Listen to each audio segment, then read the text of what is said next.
오늘 말씀은 누가복음 15장 1절부터 10절까지 말씀입니다. 신약성경 121쪽입니다. 누가복음 15장 1절부터 10절 말씀입니다.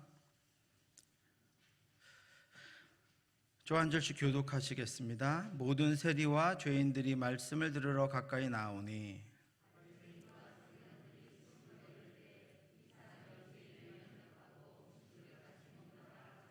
예수께서 그들에게 이 비유로 이르시되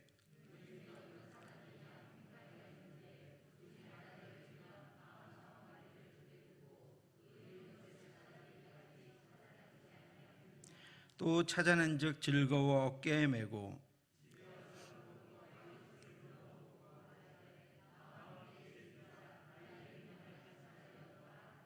내가 너희에게 이르노니 이와 같이 죄인 한 사람이 회개하면 하늘에서는 회개할 것 없는 의인 99으로 말미암아 기뻐하는 것보다 더하리라.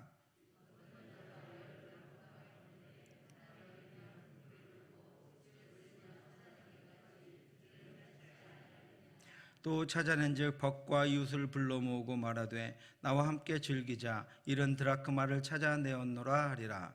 내가 너희에게 이르노니 이와 같이 죄인 한 사람이 회개하면 하나님의 사자들 앞에 기쁨이 되느니라. 이달을 맞이해서 첫 번째 시간인 오늘은 먼저 우리가 선교해야 하는 이유를 한번 같이 묵상하려고 합니다. 여러분, 선교해야 하는 이유는 다 알고 계시죠? 제가 특별히 말씀드릴 필요는 없을 것 같은데 우리 첫 번째 시간이니까 우리가 왜 선교를 해야 하는지 한번 같이 살펴보려고 합니다.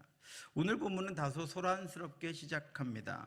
모든 세리와 죄인들이 말씀을 들으러 가까이 나오니 바리새인들과 서기관들이 수군거려 이르되 이 사람이 죄인을 영접하고 음식을 같이 먹는다 하더라. 두 부류가 뒤섞여 있지만 그들이 서로 충돌을 하고 있습니다. 한 부류는 세리와 죄인들입니다. 그들은 당시 사회적인 측면에서 소외된 이들입니다. 환영받지 못하는 구성원들입니다. 특별히 유대 사회에서 그들은 종교적으로 외인입니다.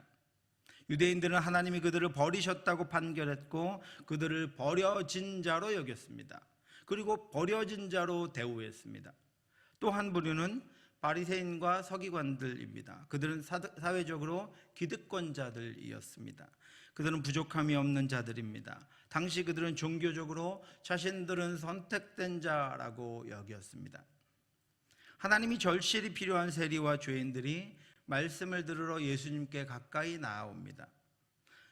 바리새인과 서기관들이 그들보다는 멀리 서서 이 장면을 관망하면서 자기들끼리 수군대기 시작했습니다. 이 사람이 죄인을 영접하고 그들과 음식을 같이 먹는다. 바리새인과 서기관들이 수군대며 예수님이 하시는 일을 주목하고 있었지만 그런 그들의 모습을 뒤로하고 예수님이 세 가지 비유를 세리와 죄인들에게 말씀해 주십니다. 아마 이 말씀은 바리새인과 서기관들에게도 들으라고 하신 말씀이었습니다. 잃은 양을 찾는 목자의 비유, 잃어버린 드라크마를 찾는 여인의 비유, 잃어버린 아들을 찾은 아버지의 비유입니다. 이 비유들을 통해서 예수님이 두 가지 메시지를 주십니다. 첫 번째는 버려졌다고 여겨진 세리와 죄인은 하나님이 찾고 계시는 하나님의 언약 백성이라고 하는 것입니다. 예수님은 비유에서 잃어버렸다라는 표현을 사용하십니다. 원래 자신이 것이 아니었다면 잃어버렸다라는 표현을 사용하지 않습니다. 안타까워하지도 않습니다. 찾지도 않습니다. 그러나 자신의 것을 잃어버리면 안타까워하는 것은 당연합니다. 찾는 것도 당연합니다. 찾고 나면 기쁘고 감사하고 더 잘 돌보는 것도 당연합니다. 그것이 내 것이냐, 그것이 내 소유가 아니냐에 따라서 찾는 것이 너무나도 당연한 일이 되기도 하고 찾지 않는 것이 당연한 일이 되기도 하는 너무나도 극단적인 상황으로 간다라고 하는 것입니다. 예수님은 그들을 찾는 것이 당연했고 하나님의 것이었기에 예수님의 것이었기에 본인이 찾는 것이 당연했고 바리새인과 서기관들은 그들이 버려진 자라고 생각했기 때문에 그들을 함부로 대하는 것이 당연했습니다. 그리고 예수님이 그들과 함께하는 것을 그들이 이상하게 여긴 것도 너무나도 당연했습니다. 한 마리 잃어버린 양은 원래 목자의 것이었습니다. 잃어버린 한 드라크마는 원래 주인 여자의 것이었습니다. 집을 나간 아이는 기다리는 아버지의 아들이었습니다. 성경에서 하나님의 소유라고 하는 것은 혈연 관계도 아니고 지연 관계도 아닙니다. 하나님의 소유는 하나님과의 언약 관계에서 이루어지는 것입니다. 하나님이 택하시고 자녀 삼으신 언약에 의해서 우리는 하나님의 자녀가 됩니다. 그리고 하나님의 자녀가 되었습니다. 하나님의 소유가 되었다고 하는 것은 하나님과의 언약 관계에 있다고 하는 것이고, 하나님이 언약을 깨뜨리지 않는데 스스로 언약에서 벗어난 것은 아직 하나님과의 언약 관계에 있는 그런 상태이기 때문에 하나님은 그를 잃어버린 자라고 말씀하고 있습니다. 하나님이 예수님을 보내신 것은 그 잃어버린 자들을 찾으시기 위한 것이었습니다. 자신이 스스로 부족함 때문에 부끄러워서 숨어있든, 자신의 죄와 욕망으로 인해서 도망가 있든, 더 좋아 보이는 것들을 따라다니느라 집에 돌아올 생각을 하고 있지 않든, 그들은 모두 하나님의 편에서는 하나님의 소유요, 하나님이 잃어버려서 하나님이 찾고 있는 이들입니다. 그러므로 예수님이 함께 식사하는 세리와 죄인들은 하나님께서 잃어버린 자들이다라고 말씀하고 있는 것입니다. 찾고 있는 이들입니다. 기다리고 있는 이들입니다. 하나님이 버리시지 않은 이상 세리와 죄인은 하나님의 백성이고, 돌아올 때까지 그들은 하나님이 찾고 계시는 잃어버린 하나님의 자녀들입니다. 두 번째로, 이 세 가지 비유는 잃어버려진 자들, 세리나 죄인들, 아니면 바리새인과 서기관들에게 초점이 있는 것이 아니라, 잃어버려진 동전에 초점이 있는 것이 아니라, 집 나간 아들에게 초점이 있는 것이 아니라, 그들을 여전히 적극적으로 찾고 계시는 하나님께 초점이 있다라고 하는 것입니다.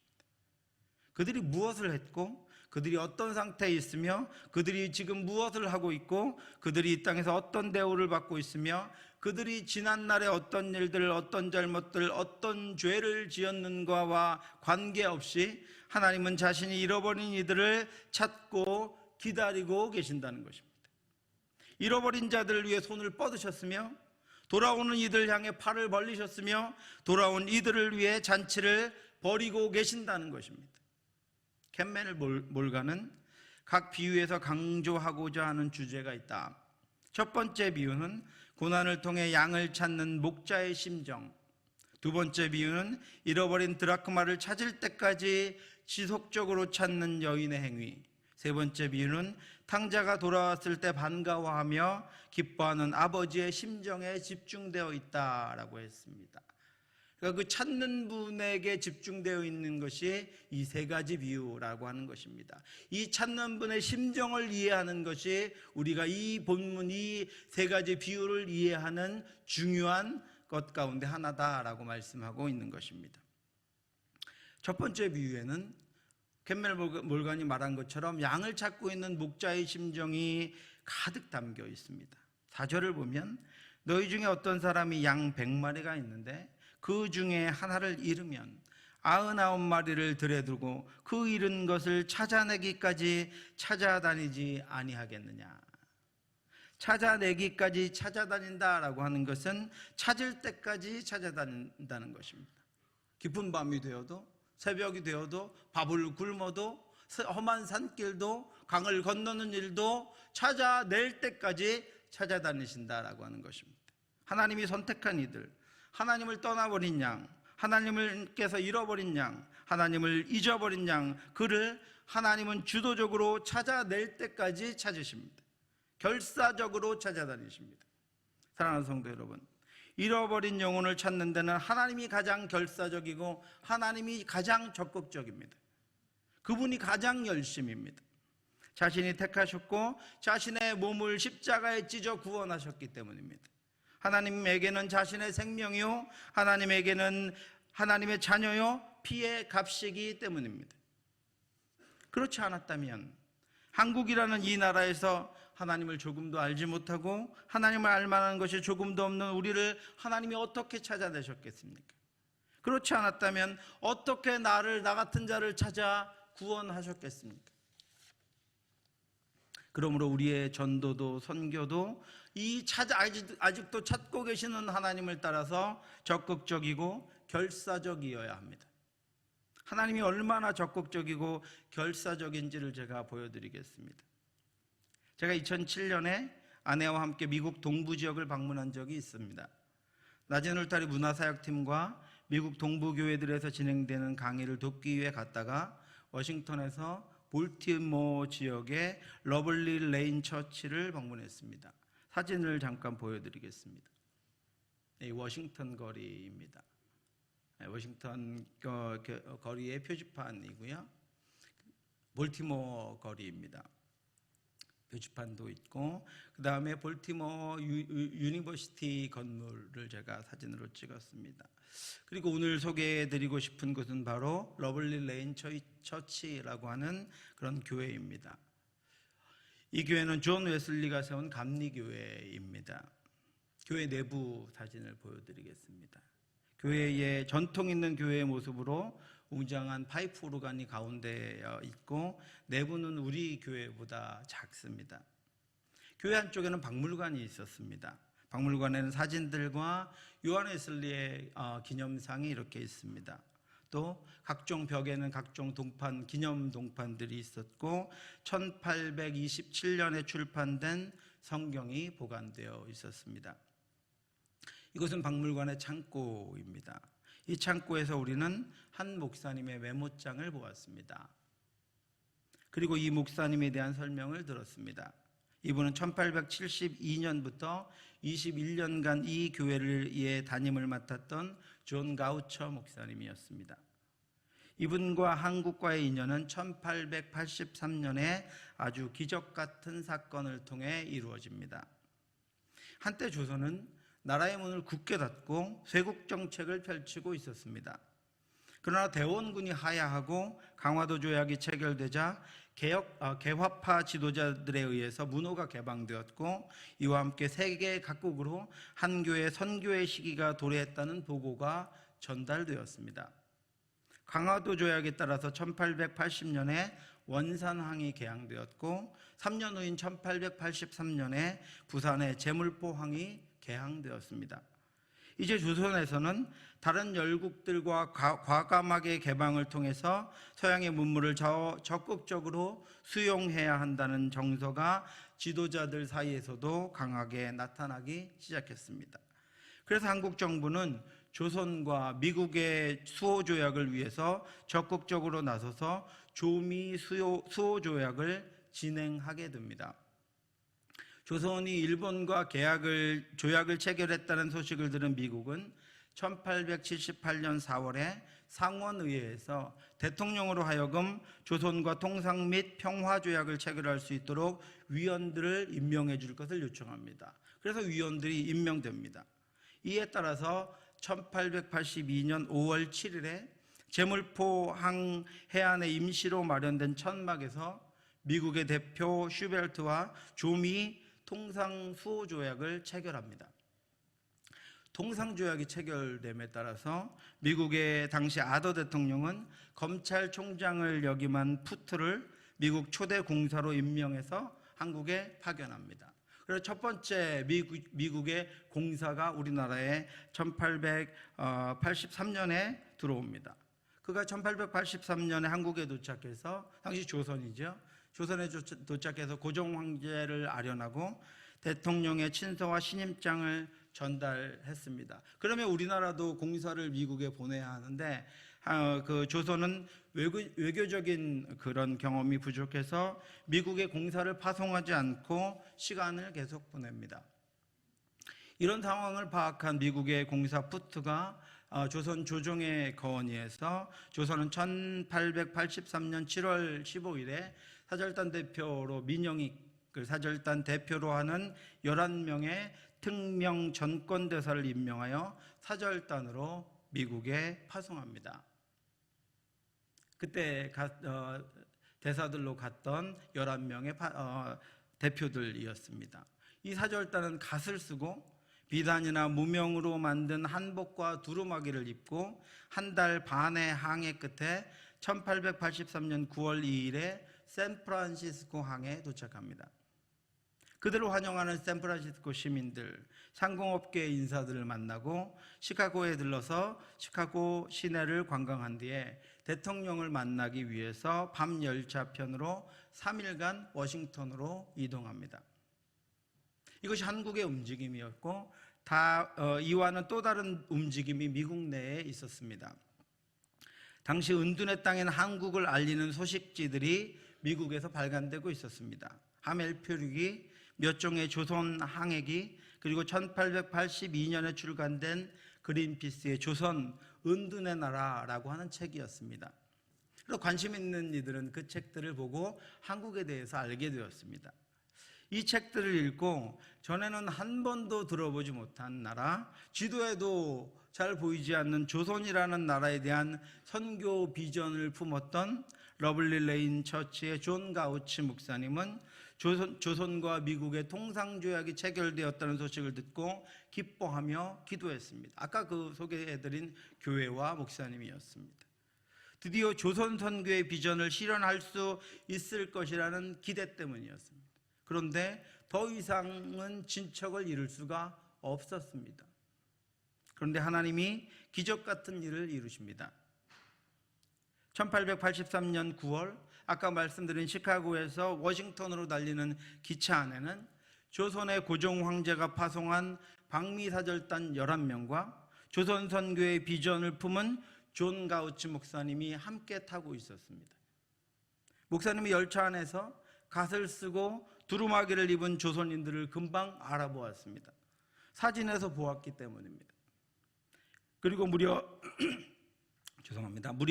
3일간 그 열차 안에서 그들과 수많은 대화를 나누며 한국 선교에 대한 비전을 더욱 구체화하고 체계화할 수 있었습니다. 더욱이 방미사절단은 한국 정부의 대표들이었고 그들을 통해서 한국의 정치, 경제, 국제적인 상황들과 국민들의 상황들, 그리고 종교적인 상황들까지 구체적으로 정확하게 3일간이나 들을 수 있었습니다. 이처럼 하나님은 잃어버린 자들이 세계 어느 곳에 있든 찾을 때까지 찾으십니다. 그리고 반드시 그 일을 이루십니다. 하나님은 그들을 찾아 부르십니다. 이것이 잃어버린 자를 찾으시는 하나님의 열심입니다. 사도행전 16장에서 바울에게 마게도냐 사람의 환상을 보여주신 것처럼 존 가우치 목사님에게는 2달 전에 황제로부터 파견된 조선 사람들을 미국에 보내시고 열차 안에서 만나게 하셔서 단독으로 3일간 그들을 통해 듣게 하시고 알게 하시고 품은 비전을 구체화하게 하십니다. 와서 우리를 도우라. 우상과 가난과 악습에 물든 땅, 수많은 수탈과 무능한 정치와 배우지 못해 무식하게 살아가는 우리를 도우라. 마을마다 선왕당과 각종 수호신과 밤낮으로 마을을 울리는 무당들의 굿하는 소리와 집집마다 죽은 이들을 향한 제사와 각종 샤머니즘으로 우리에게 우상에게 삶을 송두리째 빼앗긴 불쌍한 영혼들을 도우라. 마치 바울이 마게도냐로 건너가기 전에 들었던 그 음성을 이 가우치 목사님에게 들려주십니다. 가우치 목사님은 그들과 헤어져서 교회로 돌아옵니다. 그리고 11월에 감리교 해외 선교부 파울로 감독에게 교회에서 준비한 선교비 2,000불을 동봉한 편지를 씁니다. 만일 은둔국인 한국에 선교 사업의 정책을 세울 수 있다면 한국에서의 선교는 영구히 확립될 것이다. 그리고 2,000불을 보냅니다. 당시에 이 2,000불이 어떤 돈이 얼만큼 되는지를 제가 알 수가 없어서 저서들 책들을 찾아보았더니 존 듀이의 자서전에 이 당시에 1년의 임금이 500불이었습니다. 그러니까 2,000불이면 4년치 연봉에 해당합니다. 아마 1억이 좀, 지금으로 보면 1억이 좀 넘겠죠. 그 돈을 아까 본 그 조그만 교회 러블레인 처치에서 마련해서 이들을 만나자마자 2달 만에 선교부로 한국 선교하자, 이렇게 돈과 함께 편지를 써 보냅니다. 이후에 3,000부를 더 추가해서 보내면서 한국에 선교사를 파송하기 위해 이 목사님과 교회가 백방으로 노력을 합니다. 이후에 미국 북장로교단과 감리교단, 성공회 남장로교단이 한국을 위해 선교 정책을 수립하고 미국 공사를 통하여 한국의 급변하는 정치 상황과 시대 상황을 따라서 한국에는 교육을 위한 학교가 필요하고 의료를 위한 병원 설립들이 시급하다라는 그런 이야기를 듣고 그것들을 돕기 위한 자원과 선교사 파송을 위한 선교 준비를 구체적으로 실시하고 준비하였습니다. 이를 통해서 미국 감리교와 미국 북장로교는 한국에 파송할 선교사를 적극적으로 모집해서 훈련합니다. 1년 후인 1884년 9월 20일에 미국 북장로교 선교회 소속 알렌이 가장 먼저 한국에 입국했고 1885년 4월 5일 부활절에 북장로교 선교회 언더우드와 미 감리교회 선교사 아펜젤러가 5월 1일에는 미 감리교 선교회 스크랜톤이 그리고 6월 21일에는 북장로교 선교회 헤론이 입국해서 북장로교회 선교회와 미 감리교 선교회가 가장 먼저 한국 선교를 개시했습니다. 하나님은 지금도 잃어버린 자를 찾으시는 하나님이십니다. 이것이 우리가 선교해야 하는 이유입니다. 우리의 필요가 아니라 하나님이 찾으시기 때문입니다. 하나님이 일하시기 때문입니다. 하나님이 기다리시고 하나님이 진행하시기 때문입니다. 조선이라고 불리는 나라를 위해 미국 동부의 작은 교회를 사용하시고 그것을 구체적이고 적극적으로 진행하시기 위해 대륙을 횡단하는 열차를 비워두시고 3일간의 시간을 준비해 놓으신 하나님이 우리 교회를 사용하시기 원하십니다. 우리는 그 뜻을 따라 일어나야 합니다. 이처럼 하나님의 부르심에 순종하여 하나님의 마음을 품고 선교하는 저와 여러분들 될 수 있기를 주님의 이름으로 축원합니다.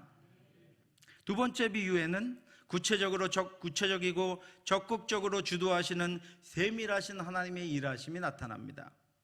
어떤 여자가 10 드라크마가 있는데 하나를 잃으면 등불을 켜고 집을 쓸며 찾아내기까지 부지런히 찾지 아니하겠느냐.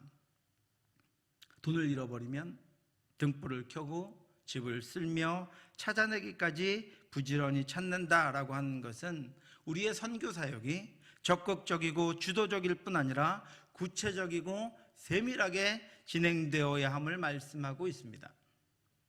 그렇게 교회가 지원하고 교단을 통해 한국에 파송된 선교사는 철저하게 준비되고 훈련된 이들이었습니다. 그들은 장래가 촉망된 인재들이었고 하나님이 키워낸 이들이었습니다. 북장로교 최초 선교사 알렌은 마이애미 의대를 졸업하고 의사 면허를 취득한 후에 북장로교 선교부에서 의료 선교사로 임명되었습니다. 그리고 파송되었습니다. 북장로교 두 번째 선교사인 언더우드는 개혁신학에 철저한 뉴 브룬스윅 신학교를 졸업하고 미국에서 발간된 스코필드 관주 성경을 번역할 정도의 신학적 영성과 깊이가 있었습니다. 그도 북장로교 선교부에서 한국 선교사로 임명을 받고 파송되었습니다. 감리교 선교사 아펜젤러는 복음주의 가정에서 자라 임마누엘 개혁교회에서 세례를 받고 장로교인이 되었고 두루신학교에서 신학을 공부하고 감리교 선교사로 파송되어 한국에서 사역했습니다. 당시 이미 미국과 유럽도 각종 자유주의 신학과 이단들이 성행하고 있었지만 철저한 개혁신학을 가르치는 신학교에서 신학을 공부하고 그런 교단에서 파송을 받은 우수한 인재들이 초기 한국교회가 세워질 때 파송되어서 한국교회가 건강한 교회로 세워져 나갈 수 있었던 것입니다. 사도행전 13장에 보면 안디옥 교회는 자신들의 담임 목사와 같은 바나바와 바울을 선교사로 파송하고 지원했습니다. 하나님은 이 일들의 진행에 미국 동부의 한 작은 교회를 사용하십니다. 그 교회의 선교 비전과 그 교회가 단독으로 이 일을 진행하지 않고 교단 선교부와 연합하여 한 나라에 대한 선교 비전을 구체화하기 위해서 선교 비전을 선교 정책으로, 선교 정책을 선교 사역 준비로, 그리고 또 선교사 준비와 선교지에 대한 조사와 연구, 추후의 지원과 사역에도 함께 하였다는 것입니다. 제가 방문했던 러블레인 처치는 바로 그것을 감당하고 있었습니다. 볼티모어의 한 작은 교회의 선교는 조선이라고 하는 한 나라를 품고 있었습니다. 그리고 조선이 당시에 가장 절실했던 것들과 가장 열악했던 것들을 알고 있었습니다. 그들의 선교는 한 사람 선교사에게 모든 것을 맡겨두는 것이 아니었습니다. 그들의 선교는 한 사람 선교사에게 모든 짐을 지우는 것이 아니었습니다. 교회는 파송될 선교사의 나라를 성령으로 먼저 품었고 그것을 위해 먼저 기도했으며 파송된 선교사들과 함께 했습니다. 중요한 것은 단지 파송만 한 것이 아니라 선교의 비전, 선교의 정책, 선교의 사역, 선교의 지원, 선교의 문제 해결 등도 함께 했다는 것입니다. 저는 거기서 성령과 함께하는 교회의 선교를 보았습니다. 구체적이고 책임 있는 선교의 모델을 보았습니다. 우리는 선교하는 교회가 되어야 합니다. 그것은 하나님의 명령이기 때문입니다. 우리가 거역할 수 없는 명령, 나를 위해 생명을 버리신 예수 그리스도가 그 생명으로 또 다른 생명을 낳으라고 명령하신 위임된 그 명령을 우리는 대위임령이라고 합니다. The Great Commission. 그러므로 너희는 가서 모든 민족을 제자로 삼아 아버지와 아들과 성령의 이름으로 세례를 베풀고 내가 너희에게 분부한 모든 것을 가르쳐 지키게 하라. 볼지어다 내가 세상 끝날까지 너희와 항상 함께 있으리라 하시니라. 아멘. 이제 우리 교회도 그 위임된 명령을 온전하게 수행하는 교회가 되기를 원합니다. 단지 선교사를 후원하는 것만이 아니라 선교 정책, 파송, 동역, 지원, 문제 해결, 교육 등 종합적이고 체계적이며 구체적인 선교를 할 수 있는 교회가 되기를 바랍니다. 10월 한 달이 그 기초를 넣고 비전을 선포하는 시간이 될 줄로 믿습니다. 그러면 우리는 하나님과 함께 기뻐하게 될 것입니다. 또 찾아낸 즉 즐거워 어깨에 메고 집에 와서 그 벗과 이웃들을 불러 모으고 말하되 나와 함께 즐기자. 나의 잃은 양을 찾아내었노라 하리라. 내가 너희에게 이르노니 이와 같이 죄인 한 사람이 회개하면 하늘에서는 회개할 것이 없는 의인 99으로 말미암아 기뻐하는 것보다 더하리라. 하늘의 기쁨, 하나님의 기쁨. 우리는 선교에서도 하늘의 기쁨, 하나님의 기쁨을 누릴 수 있어야 합니다. 하나님이 찾으시는 이들을 찾아내어 하나님께 돌이키는 선교의 비전을 함께 품고 찾은 이들을 업고 가시면서 기뻐하시는 하나님의 뒤를 하나님과 함께 찬송을 부르며 따라갈 수 있기를 바랍니다. 오늘 우리가 감당하는 선교의 사명을 통해 땅의 기쁨과 하늘의 기쁨을 동시에 성취되는 그 은혜의 역사가 저와 여러분들에게 있기를 주님의 이름으로 축원합니다. 기도하겠습니다. 하나님 아버지 은혜를 감사합니다. 함께하여 주옵소서. 인도하여 주시옵소서. 하나님의 뜻을 쫓아 나아갈 수 있도록 역사하여 주시옵소서. 특별히 하나님 아버지 선교하는 교회가 되기를 원하는데 하나님의 그 마음을 먼저 이해하며 찾을 때까지 찾으시는 하나님의 음성, 그 마음을 따라서 우리도 찾을 때까지 찾는 그런 선교를 할 수 있도록 인도하여 주시옵소서. 하나님 아버지, 우리가 모든 것들을 다하여 하나님께서 찾으시는 이들의 영혼을 향하여 우리가 함께 나아갈 수 있도록 하여 주시옵시고 그 나라를 함께 품고 함께 기도하며 함께 후원하며 함께 정책을 세우고 함께 문제를 해결하는 그런 종합적인 구체적인 선교를 할 수 있도록 하나님 인도하여 주시옵소서. 우리의 마음을 하나님 주관하여 주시옵시고 찾고 기뻐하시며 잔치를 벌이시는 하나님의 그 잔치에 우리도 참여하기를 원하오니 주여 우리를 사용하여 주시옵시고 주여 우리 교회를 사용하여 주시옵소서. 모든 말씀 예수님 이름으로 기도드렸사옵나이다. 우리 주 예수 그리스도의 은혜와 우리를 사랑하신 하나님의 크고 넓으신 사랑하심과 성령의 교통하심이 우리로 볼 수 없는 것들, 헤아릴 수 없는 것들을 비전으로 품게 하시고 하나님의 마음과 함께 나아갈 수 있도록 인도하시는 그 하나님을 따라 선교의 사역도 하나님 그렇게 온전히 능력 있게 감당하기를 소원하는 사랑하는 성도들 머리머리 위에 지금부터 영원토록 함께 있을지어다. 아멘.